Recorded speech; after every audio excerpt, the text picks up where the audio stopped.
Coach, kind of getting down toward the end of camp, I mean, where do you see the battles within your position group as far as your depth chart goes? Obviously, first to start off, it's been a competition the entire camp, and just trying to keep guys healthy and some of that other things was the big thing. But obviously, Woody Marks and Dylan Johnson have continued to make strides and continue to do a good job there.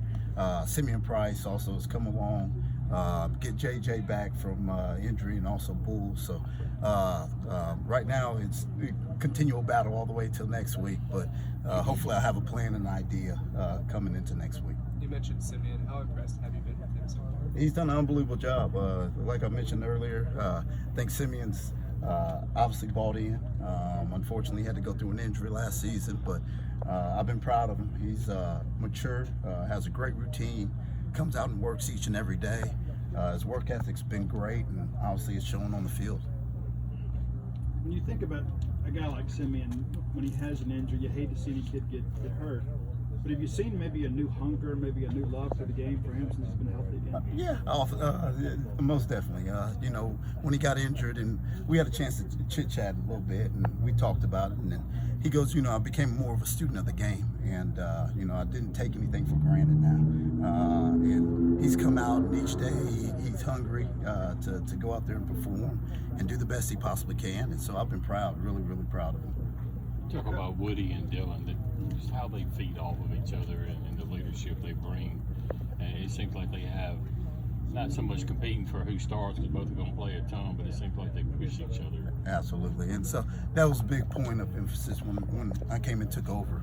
Wanted to sit down with both those guys and talk with them and say, throughout a football season, you're going to need each other and support each other, and you never know how the season's going to work out. And I've been proud of them because they both kind of took the bull by the horns and said, hey, this is what we're going to do, and take care of each other and be leaders for not just us, but for the young guys as well. And so they're supportive. They got each other's back, and just like the rest of that unit and the rest of that room. So it's been good. It's been good with both of them.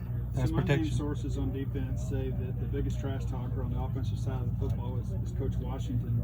What is your response to that, and why is that a part of your game? It's absolutely true, and I love to get in their heads because I've been back there and I know how difficult and tough it is. And so, as much as I can to give them a hard time and that type of stuff, I'm going to do it. But just as long as they're smiling and having fun, that's what I want to do, is have fun out there. And of course, they trash talk back, so it's a battle each and every day. How do you feel like your guys maybe respond to that when they see you out there being so animated and emotional? Hopefully pretty good. It's about energy. It's about coming out and doing the best they possibly can and having fun. I mean, we talked about the other day, sometimes this gets monotonous and the same thing over and over and over again. And we always go back, what's your why? Why are you doing this?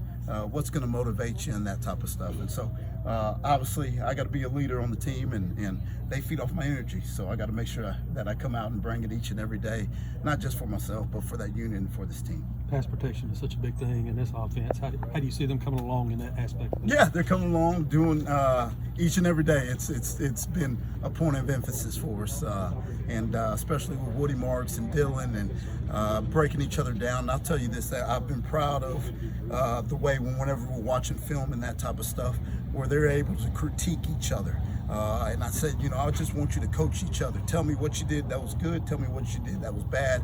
They're able to do that and make the corrections on the field. So it's been good. And I'll tell you this, it's blocking some of the linebackers and sometimes some defensive ends and some of that stuff. It ain't for the weak-minded and weak-hearted. So you got to be tough, and sometimes you got to bite your mouthpiece and go stick your nose in there. And you probably just rather run the ball in. Absolutely. But like I said, I've been proud of them, all of them, and trying to bring that physical mentality to the group. You've got players always going to get butterflies before that season open. How about you coaching running backs for the first time?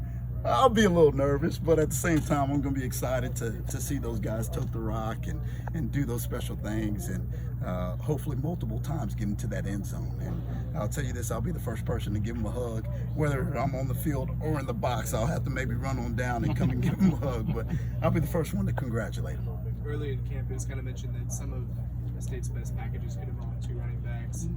How much can you utilize this offense when you have both running Oh, I mean, of course, being selfish, I would love to have 2, 3, 4, as many of them out there. But I think just their athleticism and what they do can provide a different facet to our offense and to our game. And so, you know, I tell them all the time, if they want the ball, you got to produce.